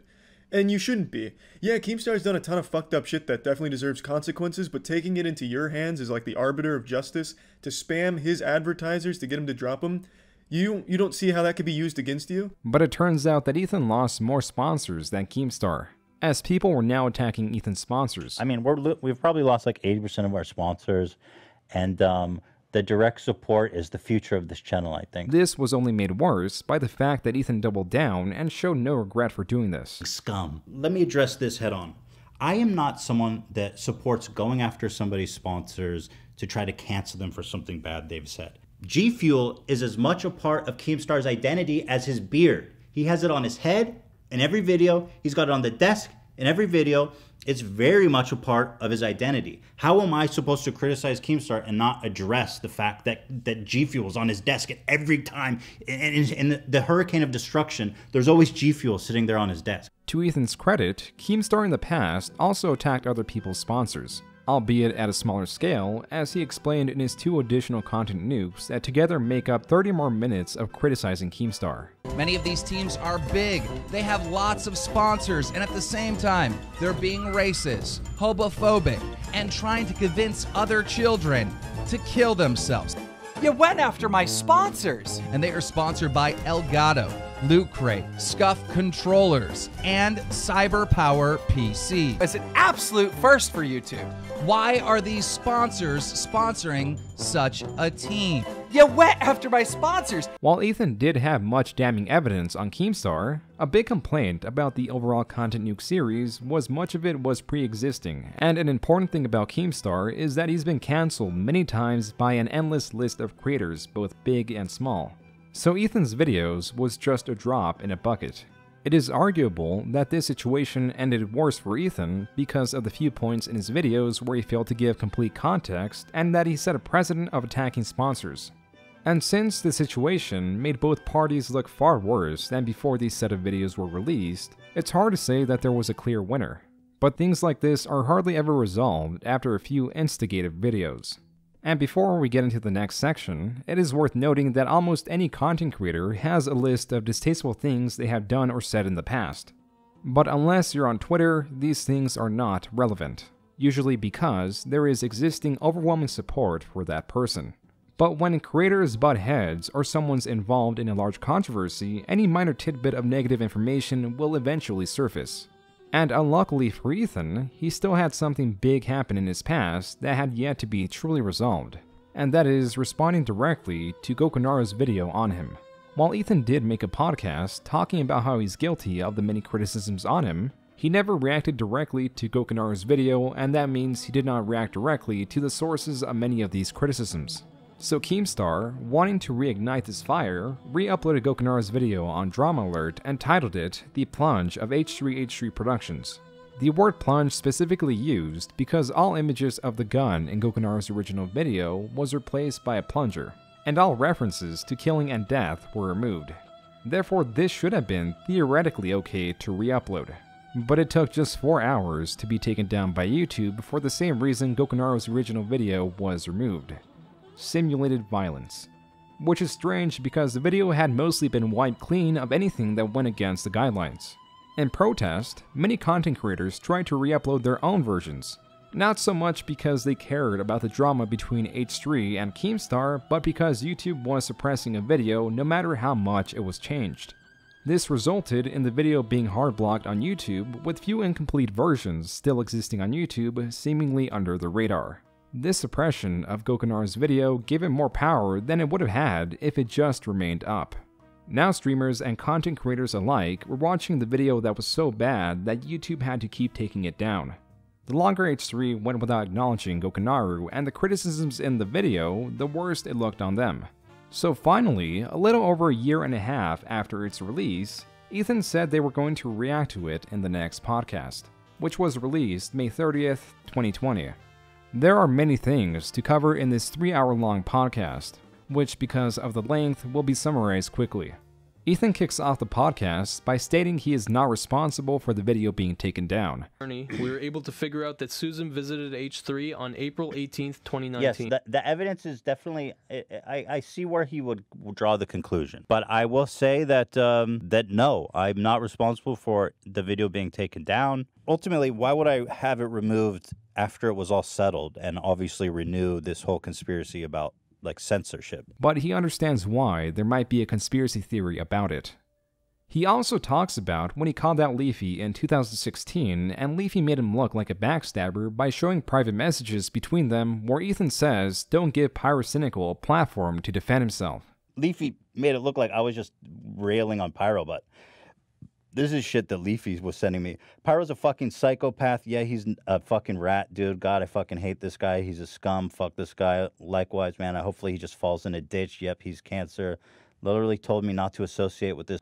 I should have listened. He's fucking crazy. So I said, this is between us, right? Yeah, don't worry. I'm not saying anything. I never said anything earlier either. It was just a few YouTubers saw the title thing. I said, thanks, man. No problem. We're all in this together. Fuck this guy. I said, you know what? I'm not interested in blasting him publicly. All right. You know what? Just leave it. It's fine. I'm sorry. And he says, you don't have to explain yourself. He says, if I bring it up, he'll stop and you can't do anything about it. I said, if I have an issue, I should confront him about it and not have you do it on my behalf. This made Ethan look terrible at the time. But as Ethan is now revealing, Leafy did not show the full context as he was saying how much he hated Pyro himself, showing that Ethan's sentiment was obviously not one-sided. But there are a few more messages that cripple Leafy's stance, as not only did he say he wouldn't show these messages, but also H3 goes on to retract his suggestions and asks Leafy to just leave it, which mostly nullifies Leafy's response video made back in 2016. And now we delve into the controversial podcast mentioned earlier in the video where after reacting to the related segment, Ethan plays what seems to be a pre-recorded interview with the other person involved to clear the air and get their perspective on the controversy they were involved in. That podcast was definitely a mistake and I should have just kept my mouth shut. And clearly I wasn't trying... I don't know if that was necessarily the case. Like, I don't think just... Like, even if you're friends, you can still criticize. I know what I did was wrong. The whole podcast was definitely a mistake, and I do apologize. The first podcast addressed were the two controversial ones about PewDiePie. And here Ethan absolutely agrees with Gokunaru and that he was too arrogant and seemingly acting like a hypocrite in them. A good point. Heavily that he was live streaming when he said it, and that he sounded like he was very comfortable using it. And then there's footage, man, You're right. of you Totally being super right. comfortable saying it on a live stream multiple times. Like, you had to have forgotten that clip existed. I didn't Otherwise, forget, but I you'd thought be it was a complete idiot for saying I didn't that. forget, but I thought in my mind I justified that the context was different enough, but obviously that was not true. As for JonTron, Ethan provides extra context as to why he was trying so hard to talk about JonTron's controversy. Yeah, I remember the conversation before. We were kind of going over some things. Then he was talking to us, like the kind of things that he wants to say on the podcast. It was because prior to recording, John said that it was something he wanted to talk about and get off his chest. But during the recording, John got nervous and may have shortened his statement. It's funny, at the time, there was like this incredible pressure on me to ask John about that. Yeah, no, we talked about it beforehand. Like, we met. You didn't blindside me, basically. I know that's what... But in Ethan's perspective, he kept on prying because he wanted to get the point across that it's okay to be friends with someone going through something controversial, and it helps to talk about instead of shutting that person off entirely. You know, that's been the thing people have been saying, that you just kind of came at me and I didn't know it was coming. But no, we talked about going over the topic. It was kind of sensitive. I think both parties were a little bit... Ethan also points out that John was acting equally as nervous throughout the entire podcast. but he realizes he should have still noticed that he was uncomfortable talking about it and should have moved on.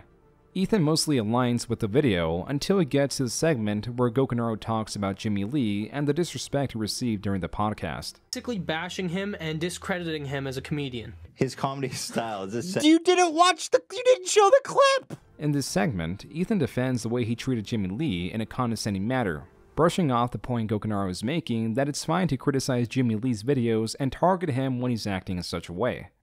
You don't even know our relationship. I mean, that's just a bad faith argument. To show Jimmy Lee secret, like, between us, that it can be awkward for people to be around you, right? Like, you know that you elicit that response. Why do people... Dude, you have to go watch the video I made with him. You don't understand. That is his existence. But when he's coming to the podcast as a genuine person and not a character, Ethan comes off as rude for attacking someone that is not actively acting disrespectful. Ethan citing that Gokunaro doesn't know that it's their relationship and that Ethan constantly disrespects Jimmy Lee, but he keeps coming back because that's their dynamic. Point that Ethan failed to properly comment on was that in the same podcast, he made an equally offensive joke after Jimmy Lee was kicked off, which made him look like a hypocrite. That was like a fucking jihad dab. That was like a fucking straight up Allah Akbar dab. Here we go, we're going in slow-mo now. Next is William Osman, the creator he gave a short 20-minute segment to. For this episode, Ethan agrees that the episode was too short and he should have given him a full episode, which he actually does at a later time. The context behind this was not because William Osman was a small creator, but H3 was experimenting with their format and wanted to see how shorter interviews were received. And the reason that he only was coming for 20 minutes, if you look at that episode, it was only an hour long. And I think the reason is that, again, like we did so many times, is we're experimenting and trying things. My idea was like, let me try it where we do this segment with William, and then we do the news, and that's the whole episode. Stating it was something he regretted and understands why it was poorly received. But anyway, yeah, it was awkward, but there was no malice involved. And the last podcast Gokunaro brought up was the Bill Burr episode, where Ethan again acknowledges his lack of experience and agrees that that episode did not play well as Ethan was over-defensive towards Bill Burr's jokes. Listen, more than that. He was busting my balls, and I was so anxious that I couldn't appreciate the fact that he was really just busting my balls and having fun. Yeah. And so I was like, my mind, I was like, oh, this is going awful. And I was trying, but I was like in my head, you know, which is the worst, while you're trying to be in the moment. I've said this, I went on antidepressants the day of this. But the second time Bill Burr came on, the podcast went much smoother, which put it to rest. Also in Gokunaru's original video, he talks about the controversial origins of the Vape Nation video. Something in his later videos he states he added because he is wondering about the origins himself. This is where Ethan goes on to explain that while the term Vape Nation was mentioned by someone else, he in the end made the video popularizing it because of his skits and ideas. Topher, he worked with him on the producer side. He said Vape Nation. And George never said anything about it. And I was like, oh, that's such a funny term. In fact, Topher even helped me make the video. This was a good move for Ethan, as many appreciated Ethan reacting to Gokunaru's video and accepting much of his criticism on him. But this episode wasn't perfect, which is where we get into the negatively received parts of Ethan's reaction podcast. One of the most referred to is when Ethan interviews Shoe Nice, mainly to defend his argument that he is on friendly terms with him. So the point is, right? Yeah. That he makes it look like we're just shitting on Shoe Nice, but he neglects to mention that Shoe Nice is participating. It's a collaborative effort. Yeah, it was together. actually a really fun thing to do together. So that's and we did it with other people too. And later revealed that Shoe Nice claims he took down Gokunaru's video. Shoe, so it was you reported his videos to YouTube and got them removed. Oh, yeah, without a doubt. I said, dude, you should have just came and asked me. So Broken Arrow, I reported your video on the main channel. But after the podcast, Shoe Nice denies that he took it down. This isn't much of a surprise because Shoe Nice is a known liar, and many of his statements are considered void. Another controversial aspect of Ethan's reaction podcast was that he skipped chapters 7 and 8.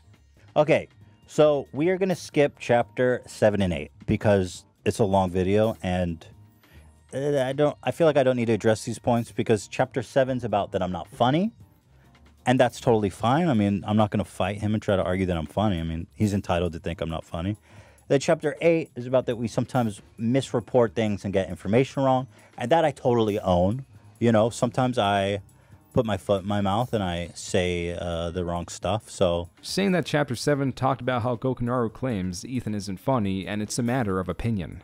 And skip Chapter 8 because he acknowledges that he misreports things and gets information wrong. But the issue is not so much that he gets this information wrong, it's that he doesn't fix it or acknowledge it.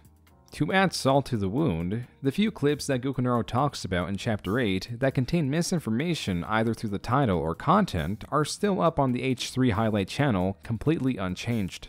But things did improve for him decently after this podcast, as in July, him and Keemstar, most likely working separately, helped resolve a situation where smaller commentary channels were getting demonetized at a large scale. This helped get the respect of many, which was lost yet again after podcast episode 210, where he painted Britbong, a very infamous former content creator that harasses other content creators by doxing them or raiding their Discord and posting illegal content, as the victim of Keemstar's deplatforming. But because Keemstar is so anti-deplatforming, he's such a free speech warrior, and everyone should be able to do and say whatever they want, even if that includes making death threats against somebody. I would like to draw your attention to one video of Keemstar talking to a man named Britbong. In fact, I'll let this video speak for itself. And just remember, if Keemstar's channel ever does get banned, just play him this video. Oh, this is a great one. I think you guys will enjoy this. I used to go by the name Britbong Returns, but at the moment I go by Mr. BTFO. Mainly I had to change my name because people were literally non-stop trying to flag me down. I've had people targeting me, impersonating me, trying to get into my accounts and go after me and my family, and partially some of this is due to Keemstar. Because I made a video on one of his friends, he went after me big time. I have been like fucking with you non-stop, taking down your Twitches, taking down your Twitters, taking down every social media platform you have, Can you turn it up a little bit? For many, it was strange to see Ethan prop up a known doxer that many people dislike, while also tearing down another known doxer that many people dislike, causing people to label him again as a hypocrite. As some point out, he is seemingly showing preferential treatment to the enemy of his enemy. Again, there is no correction to the video or any additional mention of Britbong on his Twitter. But as we've seen in the past, not acknowledging something doesn't mean it goes away. Sometimes even when you acknowledge something, it doesn't help much either. Take podcast episode number 93 in 2018, where Ethan acknowledges many of the criticisms levied at him. A big problem with where Ethan is today is that some of these still hold true, mostly because he is no longer making highly modified videos where he can cut the worst parts out, which is most likely why people love these videos so much. But on the H3 podcast, you get all of Ethan, even the unfavorable parts. After all, he is just a person. Anyone in his position with well over 300 hours of recording would find themselves in a possibly worse situation. In many ways, Ethan is doing well not to be labeled worse than a hypocrite. But it's so bad because these are all problems that can be fixed if he addresses his mistakes and makes easy to do corrections. But he doesn't. Ethan gets much love from his audience, but also gets a sizable amount of hate for a variety of things outside of it. Some can be attributed to his massive and quick change in demographic when he launched a podcast which has old and new viewers butt heads, criticisms that lay true to this day, or his political beliefs that play larger roles in his podcast. Though this point is very subjective to the person that's watching him, as some may appreciate him for becoming more political. In truth, Ethan has come a long way from not being able to afford a red bell pepper. He has come a long way from making videos for Ila's video art class. Ethan has drive and immense adaptability when it comes to the direction of his channel. Even with all of his controversies, he does a lot of good, and many can accept that he is far from the worst person on YouTube. Even his biggest critics can agree that he has many admirable qualities and undersells himself as a podcast host. That end, many people believe Ethan doesn't have ill intent with his mistakes, as he's done a lot for the community in the past to prove he has good intentions, though the problem lies in the future. Ethan shows promise in listening to his core audience and makes improvements to the podcast through them, like recently replacing a problematic co-host with his mother, but he neglects the YouTube community that he used to play a large role in. To close, in reference to being beloved by the YouTube community as a whole, it's his choice whether he'll be known for it, or as it stands, remembered as being.